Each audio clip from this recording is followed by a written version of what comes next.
Good morning ulit guys. So meron ulit tayong unit for shipping. So shoutout tayo kay Sir JC Mendoza. Sa Sir JC Mendoza, nakita ko yung list ng order mo, no? Unfortunately, wala tayong available na BB loader at saka silicone oil. Ngayon, nilob ko naman na tong unit mo. So ito kasi walang nabibili sa ano yung ganitong klaseng airsoft oil. So, ang kadalasang meron sa Shopee, ganito.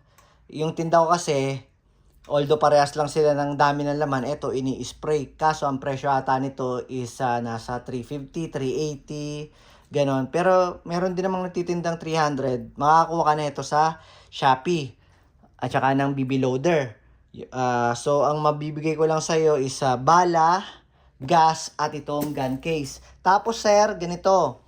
Kung isi-ship natin, ilalagay ko na siya sa gun case. Kasi pagka ganito, magkasama pa silang ganyan sa parcel, baka po lumaki yung shipping fee natin. So, i-gun case ko na po siya, okay? So, ang kinuha ni sir sa atin ay ENC na Glock 17 na G17 na tan color. So, yan sir, nakita nyo naman pasobra ata, naligo na sa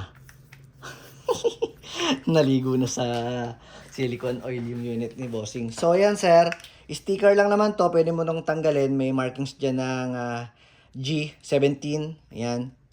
Tapos sa box natin, meron siyang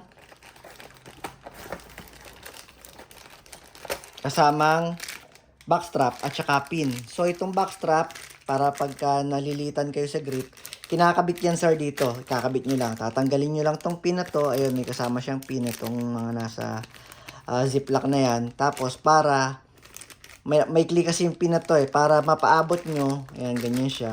Kakapal yung, dalawang backstrap to. Alam ko. Ayan, Isang makapal, isang medyo makapal. Para lalaki yung grip nyo. Tataba siyang ganyan. Ngayon, pag pinalitan nyo, hindi naabot ng pin na to, papalitan nyo siya ng mas mahabang pin. So, test natin yung unit mo, sir. Yan, Naka U-type sight.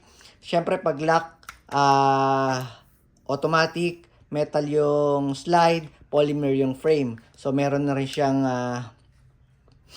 under railings for accessory attachment. Tapos, naka-threaded outer barrel na siya. Sir, to, wag mo na tong galawin. Ano na yan, yung, ano lang naman yan. Ang tawag dyan? Safety. Kasi pag minsan nakakalabit ng naka-safety, napuputol pa yung trigger. So, mas maganda kung isa-safety nyo, tanggalin nyo na lang lagi yung magazine. Okay? Huwag nyo na tong gamitin. Hindi po advisable na gamitin tong safety ng Glock. So, lagyan natin ng bala yung unit ni sir. Sir, ang meron akong bibis dito, Lancer Tactical na lang. Mas mahal yun, pero ganun ko na rin ibibigay sa'yo, okay?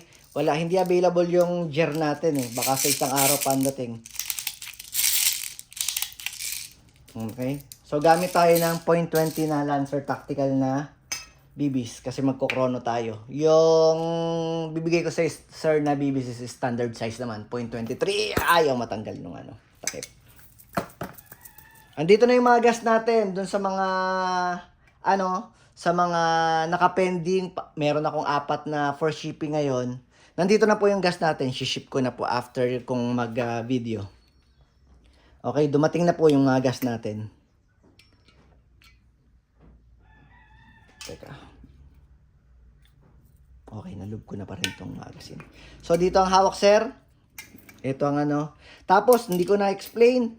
Huwag nyo tong bibitawan. Okay? Huwag nyo tong bibitawan. Please lang.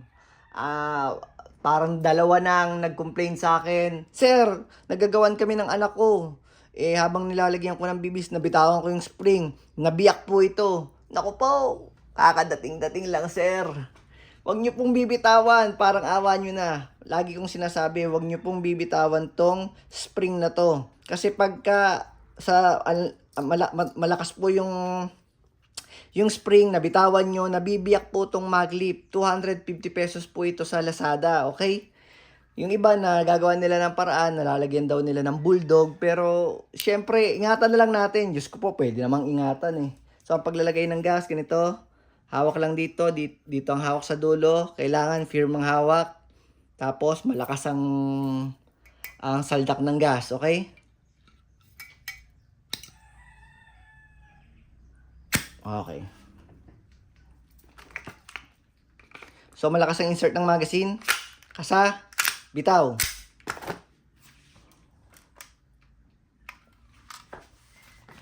Adjust natin. Yan, 0.20 grams. 6mm yung BBs. So bossing, ito. Test natin yung unit mo. 332. Oh. 314. So, medyo mataas to, saglak ah. Mabot siya ng 332. So, ubusin natin yung bala.